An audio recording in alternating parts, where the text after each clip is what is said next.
What's up, everybody? Welcome to another episode of Drippin' Creativity Podcast. I'm your host, Chris Corvin, and today we are sitting down with Dr. Stuart Knott, a PhD graduate and horror author based in the UK. Dr. Knott offers insights into his writing process, balancing dark humor with horror and the challenges of adapting horror for different mediums. Don't miss all of his advice for aspiring writers and a sneak peek into his upcoming projects. Before we jump into it, don't forget to like and subscribe, share with your friends. Every little bit helps. I appreciate every single one of you. We have some amazing things coming up that I can't wait to share. Now, jumping right into the episode, Doctor, why don't you tell us all a little bit about yourself? Okay, well, I'm Dr. Stuart Knott. I am a PhD graduate and a horror author based in the UK. Perfect. Short and to the point. I like that. So going back, especially just focusing on the horror side there, what was kind of the moment or experience that first kind of ignited the passion for it? Well, it's funny that because when I was a kid, I wasn't into horror. I was the one who was hiding behind comic books. And my family, we'd have movie nights, and apparently nothing was off limits when I was like 6 and 8. And we'd be watching Nightmare on Elm Street and as a family for some reason. And I wasn't into it at all. I was like totally like freaked out by it. And I came downstairs once when I was a kid, and my parents were watching Hellraiser. And it was like right at the moment when the Cenobites come in at the hospital, and I was like scarred for life. So it wasn't really until 2004 when I kind of became desensitized to it. I can't remember how old I was then. I was like a teenager, and I was watching Freddy versus Jason. And I was just I laughed at a bit in it. I was like, okay, I think I'm past this now, and then just started absorbing it. But like in between all that, I was into like Aliens, and I was reading my fair share of Stephen King. So I still had horror there. And I think it was just kind of like, this is like freaking me out. But I just need to find a small way in. And a big one for me was the Friday the 13th movies, because I never really found them that scary. So it was kind of a good, like, moving into it ever so slightly and just be like, I'm slowly getting more and more okay with this. Yeah, well, and that's a good series to do because it's abstract enough where you're kind of like, okay, it takes me out enough where it's not as scary as some of the, more realistic things. So yeah, it's a great segue in for sure. Actually jumping right off the Stephen King there. So some of your literary influences there are Stephen King, HP Lovecraft, and all of that. How do you feel that has kind of affected your writing style and your thematic choices? Oh, massively. Yeah. My King influence has always been quite big, to the point where the first book I released, which wasn't horror, was probably too long as a result of that. And I learned from that to kind of try and be a bit more concise, because I love Stephen King, but my God, there's some, like, It is my favorite book. And even I will sometimes be like, I think I'll just skip through. I don't think I'll read the interlude this time, interlude 1 of like 6 this time. I think I'll skip this bit. It's just, there's quite a lot. And I talked to a lot of people about it, and it's like, 7 main characters. Some of them get lost in the shuffle, and it's like, maybe they should have just been 5. If it was me, I'd have been like, probably just 4 would be enough. Because as a writer, I'm just like, you're spreading yourself so thin. And I think you can even tell when reading that book that he has his favorites, and they get more screen time, if you will. So yeah, and definitely like with Here There Be, which was my 3rd book, is very much my homage to It and Salem's Lot and a lot of kind of King works. So every now and then there's kind of little influences, I'd say, especially in the dialect and the narrative here and there. That is one of the few things that I also agree about Stephen King. Love the guy. He's massively influential in mine. But as he even once said in the Dark Tower series, he has a steel ear for dialogue and talking. Those books, I was so excited. I set myself a project for those books. I bought them all from secondhand shops, from thrift shops. There used to be quite a lot of King in there now. There's not really any more in my area. And I was like, I'll get them. It'll be my thing. I'll go in, I'll try them. And I picked them all up, and then I bought myself the last one, and I read through them all. And I think maybe 3 of them were, like, I just couldn't with some of them. Like one of them, the whole book, like nothing happened until right at the end, and I was just like did I really need this whole book? Like, what is going on? And it just became, I like a lot of meta, but it became way too meta for me near the end. And there's a lot of like, they would sort of say, oh, we're going to go on the this path towards this city, and the path is glowing yellow and the city is green. And I was like, I get it. You're talking about the yellow brick road and you're talking about Oz. But then a character would be like, this is like the Wizard of Oz. And they would just make it really explicit. And I was like, I don't think we need to hold a big giant sign up. I was like, I think we get it. I think everyone's getting it, King. Like, what are you talking? They were good. And I regret, I thrifted them back. I gifted them on, and I do regret it. I was like, oh, I should get them again because I feel like I should. But yeah, I think it was the first. I think Walls of the Calla and the last one, I think, were the three I liked. He lost me with the second one, to be honest. It's interesting. I was just talking to John Doyle about this because him and I are massive Dark Tower fans. But there's me sitting here offending you. No, not at all. Because I can literally tell you there is no middle ground. You either love the books to death or you don't like them at all. And you can find specific things. Like for me, my journey with the Dark Tower was literally 12 years in between the first time I read the first one when I was like 12 and then realizing there was more. So I had this interlude of suddenly bringing myself back to my childhood and carrying the story further.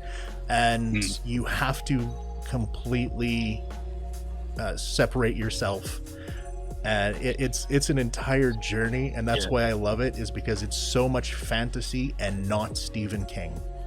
Yeah, I loved how he weaved all of his books together with it. It's the whole kind of the nexus of reality. I love the visuals, and the imagery was great, and there was a lot of it to like. It was just not for everyone.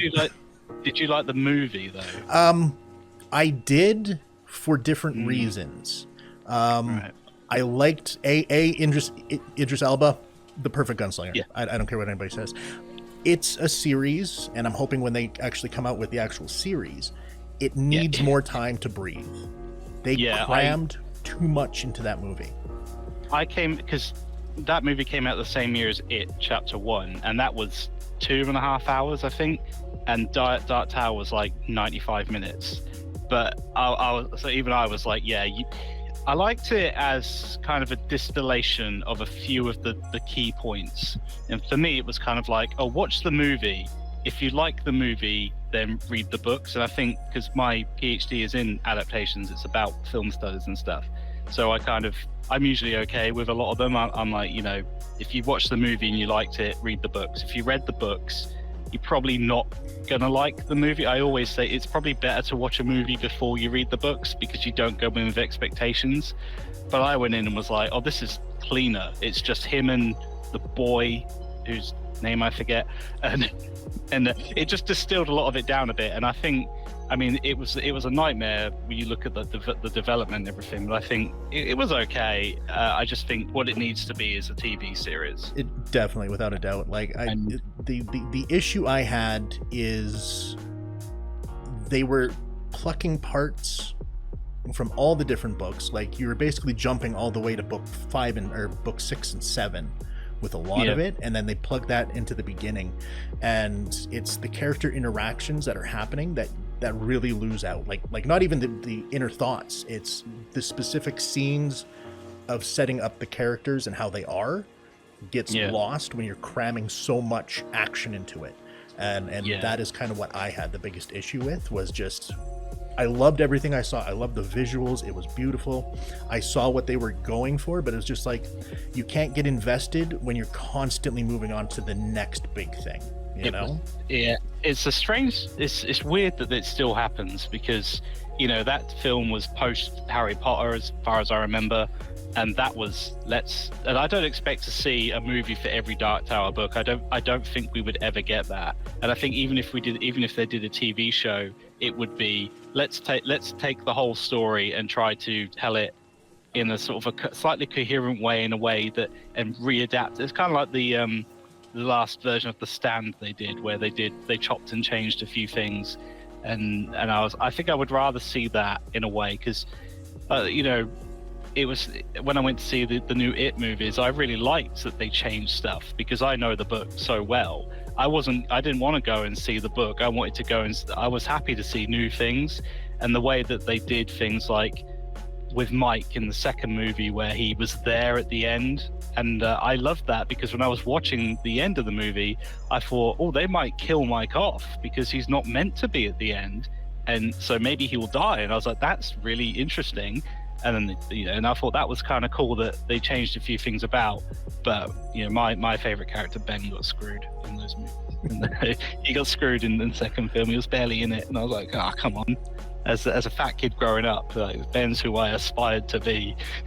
I feel that. Yeah, no, movie adaptations are weird, and it really it's based on how they approach the changes, because I agree, you can't do it one for one. It's impossible. No, there's no way. You're always going to lose out on the inner emotions and the inner thoughts, and those are so hard to translate through film.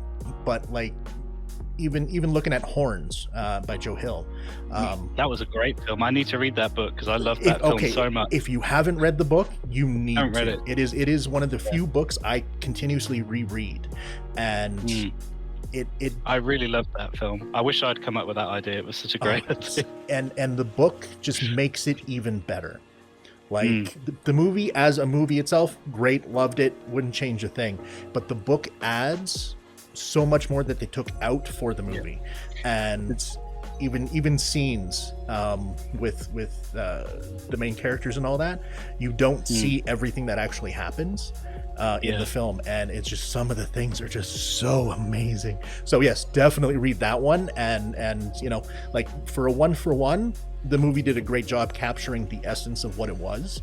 The books kind of amplify the emotional connection with everything, and I've always approached it as kind of, I think it's best to sort of, you look at the book as like the director's cut in a way, and it's like, I've always been more, I've surprisingly like not very well read for a PhD and a writer. I read, but I would just read what I knew. Like I would reread the same books.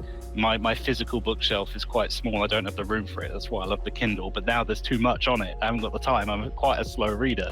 So I watch the movie, and I'm like, if I like the movie, then I'll check out the book. And sometimes it doesn't always work. Like I often get a lot of lynch for saying I'm not a big fan of Jurassic Park, the book. It's very dry. It's very scientific. It's lacking all the visuals. And when I was at uni, I read Lord of the Rings, but I had to stop by the third book because I had to move on to other stuff, and it wasn't doing for me what I love the films, and I'm reading the book, and I'm like, it's not there. It's so weird for me that they made it so visually spectacular when the book is just like literally walking and eating. And I swear in the Two Towers, the big fight at like Helm's Deep is like a paragraph of like fighting. But let's talk about it. I'm like, wow. But I really need to finish reading them though. I feel obligated. I was like, you should read it. You must. You have to. But then you read it, and it's like, I could take a weekend to watch all the films again. Yeah. No, I feel that completely, as film is always the way to go. But actually, that actually rolls back into the actual conversations about you and the cinematic impact. So you've mentioned things like David Cronenberg, John Carpenter. How do you feel their cinematic styles have affected your writing?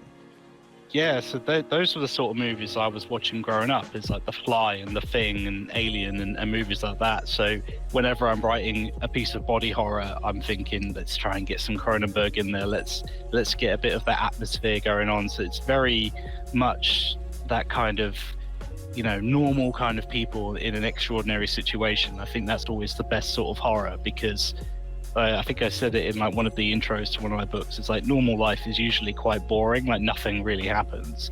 So it's like, well, when something really supernatural or something really horrific happens, it's heightened so much more, because you're just like, no, that's not what's supposed to happen when I open my door, and no, this werewolf shouldn't be in my house or whatever. And it's like, well, what could I do to try and take some of that? Because that visceral kind of gory, bloody horror is what I think lands with me quite well. The only problem is it's quite hard to write it. It's much easier to see Jeff Goldblum like dissolving into a fly monster than it is to. I mean, I can write it, but it's not going to be as. I love that. I watch that scene just on repeat every time I watch the fly. I finish the movie and then I just kind of don't rewind, because it's, you know, just press back and I'm like, let's watch it again. It's just so good. That's interesting. Yeah, it's one of those things, especially as a writer of any kind, even for film, screenplays and all that, is how can you, using your words, describe what somebody should be seeing? Especially when you're dealing with body horror and grotesque things. Like, it's a very difficult thing. Like, when it comes to those scenes, how much time do you kind of put into refining how you're wording things?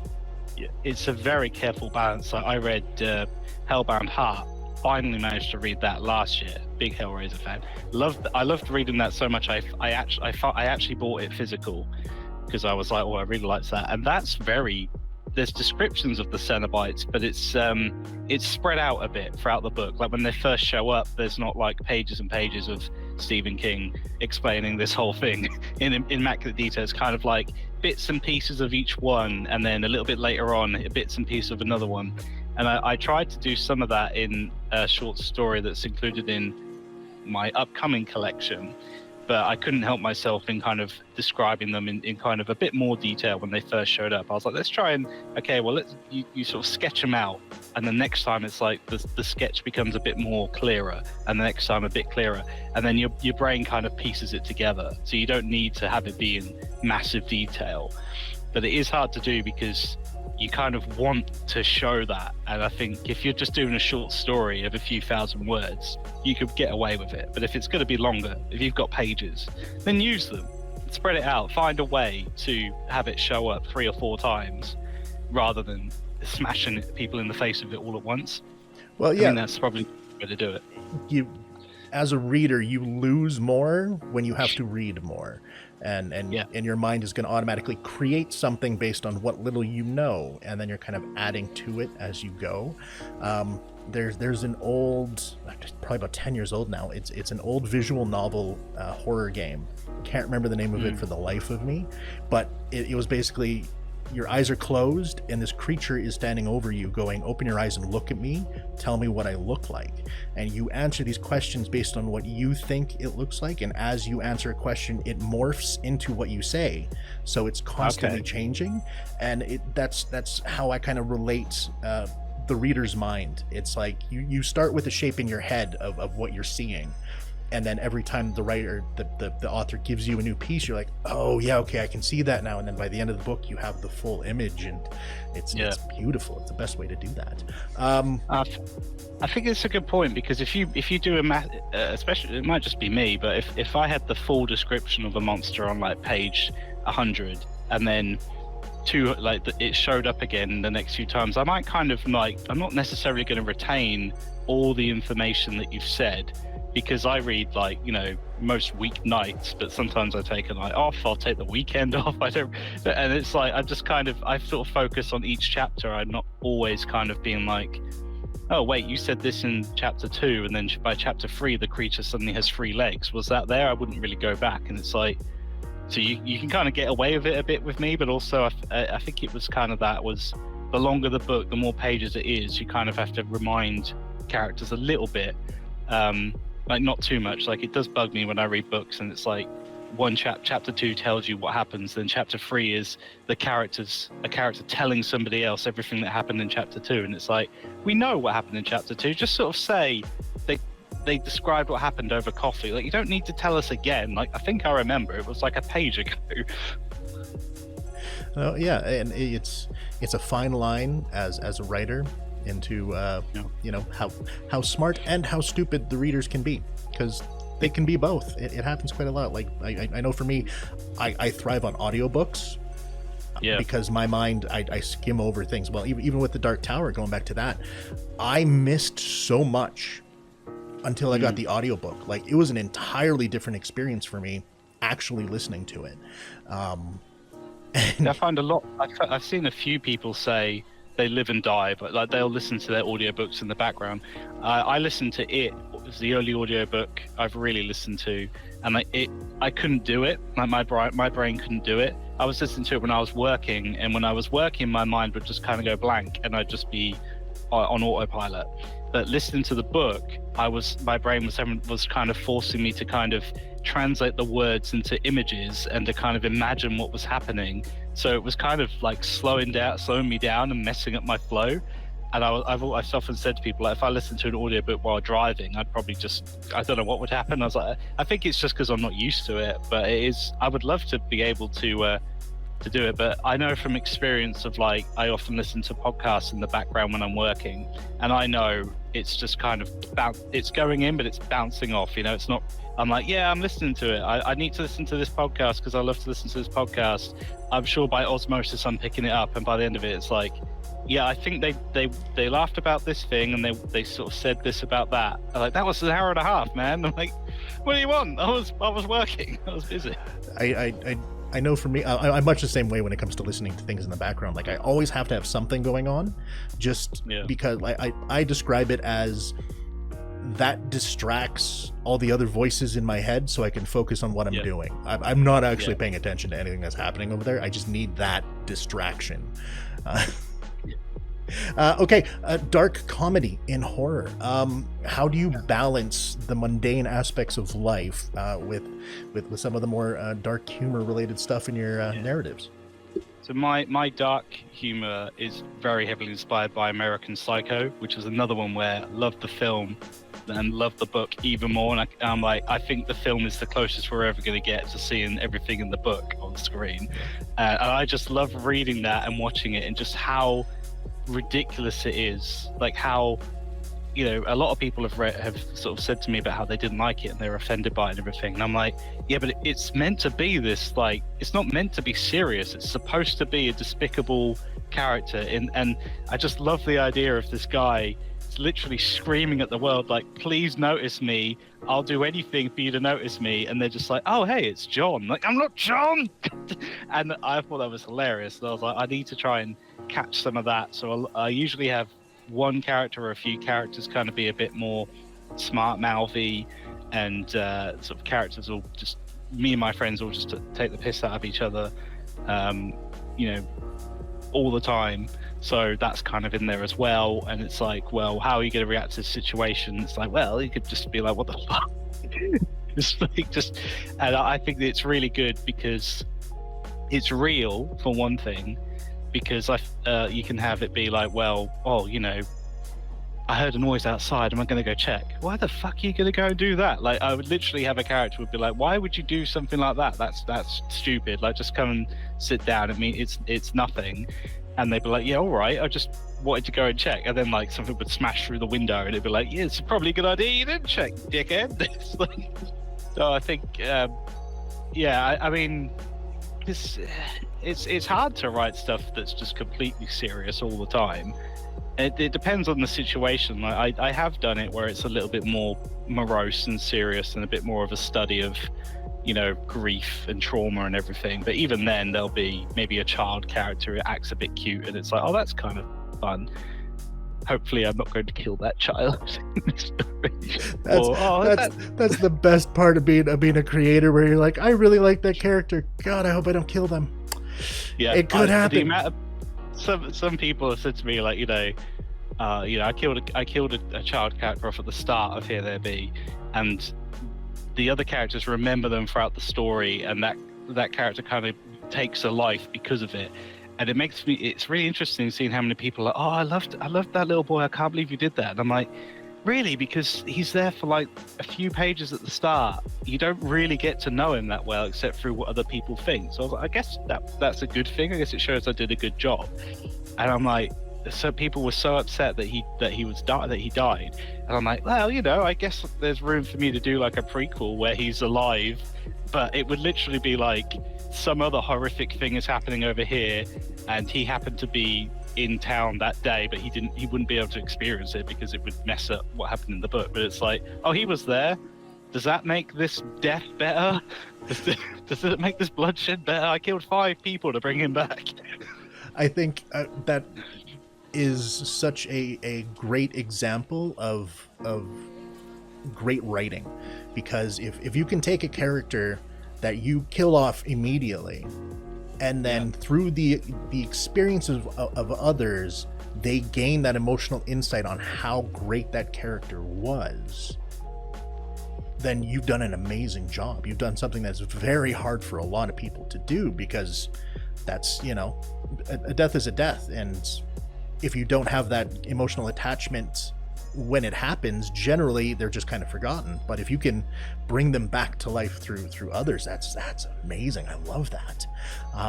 It's the kind of feedback you only get when people actually engage with you and tell you, oh, I love this character, I can't believe you killed them off.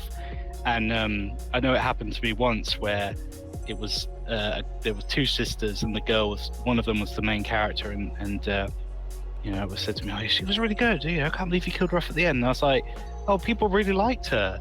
She has a sister. I could write a story about her, but her sister was such a completely different character. But through her, you learn more about the first one. I don't think I killed her sister off. So it's like, well, she's dead, but this slightly, I would say, a less likable character is still alive, and maybe she'll be like, hey, I look like her, even though I never described what she looked like. So yeah, it is really good. I do like it when I get that kind of feedback, because when I'm writing, I don't really think about how people will take, how people will interpret it. So when people do read it and they engage with me, I always ask, like, what did you think to this? Because I wrote this thing, and like, what did you think about like this thing? And sometimes they'll say what I wanted it to be interpreted as, and other times they'll say, I think it was this. And I'm like, yeah, that could be it. I was like, this is what I was thinking, but hey, what do you think? Like, every now and then, little things like, why is this character acting like this? Discuss. And why is this character doing that? And it's like, what do you think they meant by this? And it's like, yeah. So it's all for the Wikipedia page one day for that. Well, yeah, no, and I mean, that's, the art is in the hands of the buyer at that point. You can just, change how you do things for the future. I think that actually kind of goes really nicely into the next question, which is actually about the PhD itself, and also your writing style and development on characters. Like, has that kind of affected how you develop your stories and create it all, or do you just pants it? Talk to me about your process. I think, yeah, I mean, I'm definitely more meticulous. I've always been a planner with it. I've only pantsed a couple of stories. Normally I would get the synopsis written out, and then I write it out again from the main character's perspective, and then again from the secondary character's perspective, and then I kind of get an idea of the timeline, and from that I can kind of extrapolate how long it probably will be and how many chapters it's probably going to be. I'm a bit more loosey-goosey with it now. I usually just go with the synopsis, and I'll have like 2 characters, and I'm thinking, yeah, this will probably be 10, 12k. Let's just write, see what happens. But if I know I'm doing a long one, then some of the uni stuff kicks in. There was a lot. It translated a little bit, but my uni writing was very academic. There wasn't much room for creative writing in the last 5 years anyway. But yeah, definitely, yeah, the trouble with pantsing for me is that I don't get to write very often. I'm lucky if I get like one day a month, if that. So a lot of people I know, they write in the evenings, and I'm just like, I switch off at 6 o'clock. I'm like, no, I'm not doing, I'm not thinking, I can't do anything. So okay, I'm taking Saturday, hoping I don't just stare at the wall for hours, and I'll just write. So if I was pantsing and then I didn't write again for 2 weeks, then I may have forgotten everything. So I'd have to leave some notes at least. But when I was writing a bit more consistently, I was able to pants a little bit better, and it was quite exciting because the idea was like in my head, like quite clearly. So I was like, oh, I've only got 2 main characters, so let's just see what happens. Let's just dash about with it. And I had a couple of things definitely in my mind. I think I wrote them out, but yeah, I do enjoy it, pantsing. But I think there's a few more pitfalls with it, because I think you've got to be a bit more aware of where you're going and what you're doing. It's like a lot of people I know, I spoke to someone the other day, said they just wrote the end of their story, and that's all they've written. They've written the end, they haven't written anything else. And I was like, yeah, I don't do that. I need to write in order, because I was like, if I wrote the ending first, I might like have blown my load on the ending, and then the rest, the lead up to it might not be very good. So I was like, no, I kind of write some notes about what I want the ending to be, and then I write, because my idea for the ending at the start is not usually where it is by the time I get there. It changes. The story changes as it goes, and I want that to happen. I think it works better for the story. So if I wrote the ending first and like etched it in stone, I'd be like, oh, I can't. This character has to be a certain way, because that's how I've written it in the ending. And if they are very different, I've got to go back to the ending and I've got to change it. I'm like, nah, I don't want to do that. I don't want to have to do any more work. I was like, let's just build to it. But you know, it's all fair game. It's like however works best for you. And I was like, you know, I'd like to give it a go. But the closest I've come to that is I wrote a short story recently where I was writing it, and then I decided I wrote the opening chapter, and I decided that was going to be the end. But I did it backwards, so it was ending, middle, beginning. So when you read it, you were reading it backwards. But when I was writing it, I wrote it in that order. But in my head, it was because I knew I was writing it in that order, it was still chronologically right, even though it wasn't. I think I had a small stroke that day when I was trying to work that logic out. Yeah, no, very Memento. So, yeah, basically, yeah. And now that we've spent 30 minutes talking about films and processes and all that, let's actually talk about some of your books. Okay. What do you have coming up here? Okay, so I have to make a note of this. So I've got a short story included in Curbside Curses, which is an anthology including 22 short stories, all based around cursed items from a yard sale. That's coming out on June 25th. We've got the cover is out there. We've got ARC readers coming in with their reviews. That's a great little project that's put together by Nadine Stewart. And then July 1st, Whispers from the Black Volume 2 is coming out, which is my next collection of my own short stories, which is 10 this time. But I think 4 of them are kind of actually short stories, and the rest are a bit more like flash fiction, because I had some good little pieces there I wanted to include. And then hopefully the following week, on the 8th of July, I'm relaunching some of my original books, the Timos Connection, which is about a supermarket which does a lot of sort of horrible experiments on customers and staff. I've got new covers and new edits, and hopefully a new hardback with a new story coming out, tentatively July 1st. And then from the 1st of August, I have a short story included in Bloody Hell, which is a anthology collection purely of UK-based authors, which I was asked to be part of. Sarah Jules contacted me when she realised she didn't have a story set in Scotland. And I said, yeah, I'll give it a go. I'll write something for that. So it's because of time and time constraints at the moment, I mainly focus on shorter stories and novellas at the moment, but I'm hoping next year to start a slightly longer project. I am working on what hopefully will be a longer project, but I'm hoping to release it for Christmas because it's Christmas themed. But I did come up with another idea the other day that may distract me from it, so we'll see.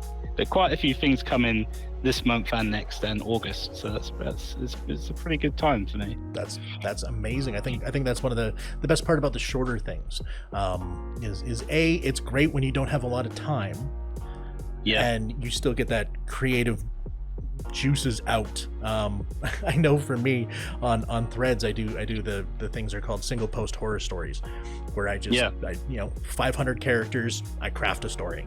And it's just because I don't have time to do anything else right now. So it's just the only way I can kind of get that creativeness out of me. And I'm like, okay, I can go back to work now. It's fine. some of the pieces in Whispers 2 are like that. There was Gillian Church used to have a separate account on Instagram called Horror Prompts, and every month there would be a word for each day of the month, and you would do a drabble. It was usually 100 words, and I did that for quite a while. But I burnt myself out of it really quickly because I would do like 7 a day because I didn't have time. I couldn't do one every day. I had to use my time. But some of them I then expanded on for a guy called Patrick McNulty. He did submit 500 words, 500 word stories. The best ones will be included in the collection. Mine didn't get picked, but they were on the website, and I was like, oh, okay, I'm going to reuse some of them. And I always say to people, like, I've heard some people say that anthologies, some people look down on them a bit, and I was like, I don't agree with that. I think it's a really good way, because if you get accepted, you actually get the rush of being accepted. Your work is included in a collection. You're then added to a group chat where you can network with people. You've got about 20 authors then who hopefully will follow you and maybe check out your work and then extend their network. And if you get rejected, you get the sting of rejection. You can harden yourself to it, and then you can keep that piece and either submit it somewhere else, or you can keep it and do what I do, which is put it in your own collection. So if you write 6 5K short stories a year and they all get rejected, by the end of the year, you've got a 6 collection anthology. You can either release them as ebooks or you can release them as a physical book. You just turn it into your own thing, or do what one guy for, I should know his name, but one of the authors for Curbside Curses took his short story and turned it into a novella. It's called Huber. It's about a vacuum cleaner that I think is being published by Evil Cookie Publishing. You know them? I was like, yeah, there you go. That's what you do. That's what you should do. Because if you've written it, there's no reason to just toss it out. Like, you use it for something. Like Horror Tree is right there with all the anthology calls. And if you need to tweak it a bit, that's fine, because you've already written 6,000 words, so you're not working with a blank page. Like, I think it's a really good way to do it, because I always say to people, as long as you contact whoever's in charge of it and make sure you know that you can use the piece yourself. Sometimes you can use it straight away, sometimes it's 6 months, sometimes it's a year. Sometimes there's not always an actual contract, so you could just do it whenever. But that, for me, I would rather that than, I've gotten paid a few times, but I'm more into it for the exposure. I was like, I need to reach more people, and I want people to read an anthology, like my story, and then see that I've written other stuff and check my stuff out, and then next thing you know, got my Wikipedia page. Well, that actually turned around and answered the very last question before we move on, which was, what advice do you have for aspiring writers? I think you just answered that. Don't do it. Don't do it. Run away now. Get into law or something. I don't know. Yeah. Get a real job. Don't do it if you're looking for money. Yeah. I mean, I've gotten, I think I got anywhere between £5 and £20 before for being in a collection. Sometimes I turn it down. I say no. I'm just send me an ebook copy. Like, it's fine. I was in an art group for Chelsea McKenna for her fantasy book series, and she sent every one of her art readers this hardback copy in this lovely box and everything. And she's in the States somewhere, and I'm over here in the UK. And I was like, you don't need to send it. That's such an expense. Like, no one's got the money to do too much. I was like, don't worry too much about it. Send the first one, but I politely said you don't have to do it for the second one. So yeah, a lot of people, you see a lot of the calls they'll pay, but I often find if they're going to pay, sometimes you're less likely to get accepted, because if they're going to pay, they want the absolute best one. So if you go into one where they're going to pay, you just make sure you're working on it and you're doing your best work. If they're not going to pay, some of these submissions, they get about 200 at a time. Sometimes it's only 10, sometimes it's about 200, and that's a lot. So if they reject you, it's not necessarily because your work wasn't as good, it's just somebody else's was a little bit better, and you can't publish everybody in it. But again, it's that experience of having that rejection and thinking, okay, that's fine, I didn't get in, but I still have that piece. I could turn it into whatever I want. Like, everything is salvageable. You know, I mean, the new story I've written for the Timos hardback was based on a draft I typed up and never did anything with for about 15 years. So you can always come back to it and you can always use it. So and also my best advice though would be, if you need a break, just take it. Just take your break if you need it. There's nothing, you don't have to feel guilty about taking a break. Take a break. I take a break all the time. So that was like 3 pieces of advice, and I asked for, that's perfect, man. Yeah. I'm gonna ride that one. I'm gonna ride that one for a while right there. Just chop that one up in clips. Yeah. but really, it boils down to what every single other author has said. Just do it. Just fucking put your shit out there. Yeah, just do it. That's it. Just do it. Yeah. And once you've done it, you know, get people to look at it, get some feedback from it, and try to learn from it. Exactly. Try to be better about it. Grow. I'm still doing it. I've published quite a few things, and I'm still like, I recently learned that I use way too many semicolons, and I have to eradicate them. I have to go back and I have to kill them. They're everywhere, and I'm like, I did not realize how many of these I used. Oh my god! Everybody has their thing. Everybody has their thing. Another project of mine, hopefully, will be out this year. I've got a guy, really great guy, who's narrating the audiobook for Here There Be, and I've been liaising with him, and he said to me, like, what do I do about your long rambling sentences? And I was like, anytime you see any type of punctuation, just treat it as a full stop and take a breath. I said, don't even worry about it. Just pretend that semicolon isn't there. I was like, oh my god, there's so many. There's like 5.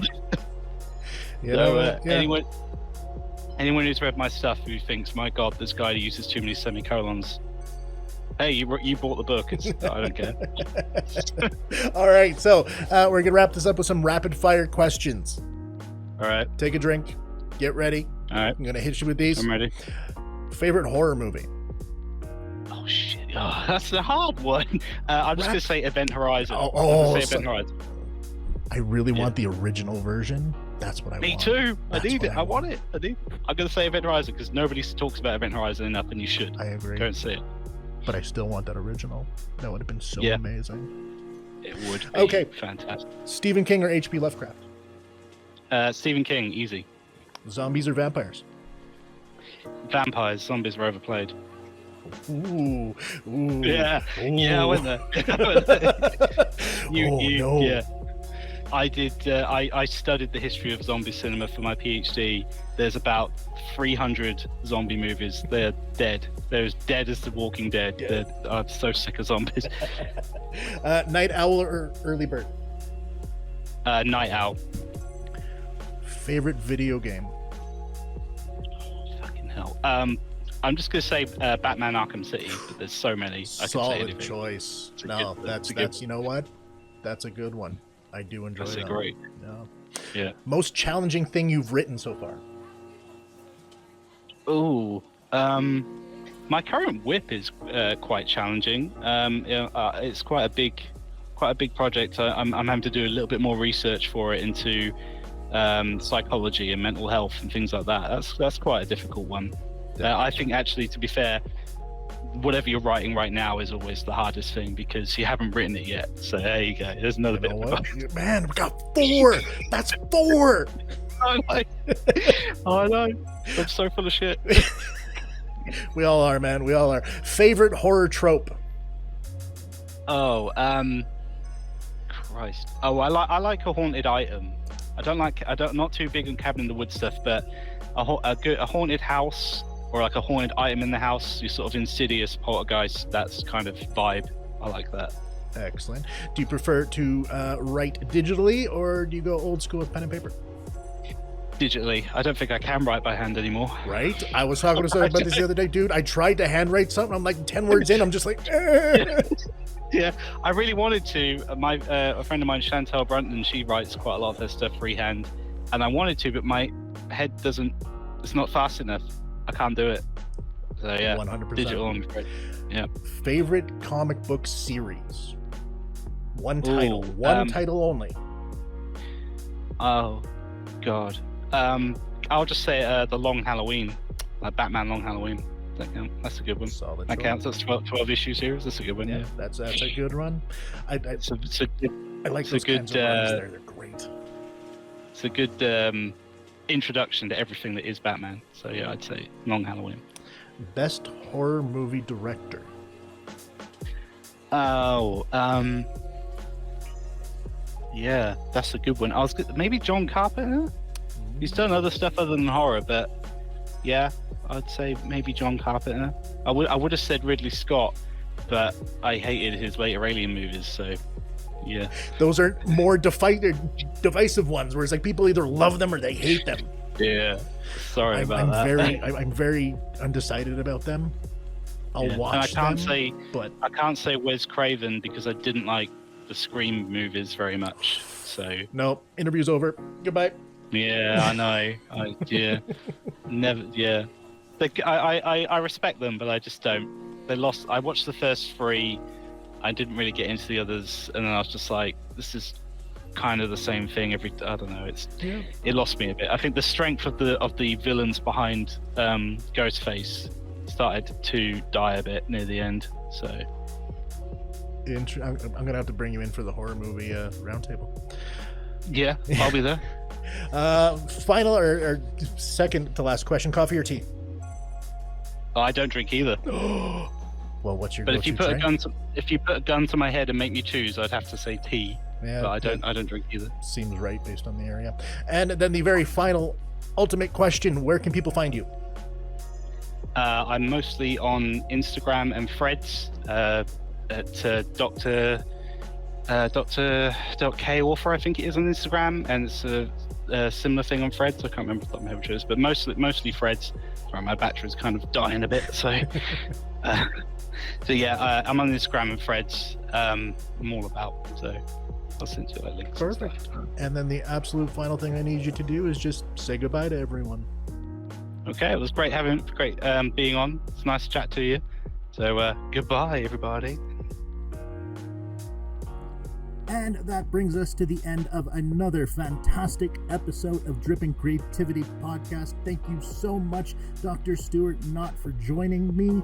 It was fantastic and enlightening, and I laughed really hard during a lot of that. It was fantastic. I loved it so much. Thank you all for tuning in and listening. Don't forget to like and subscribe and share, leave a comment, all of that fun jazz.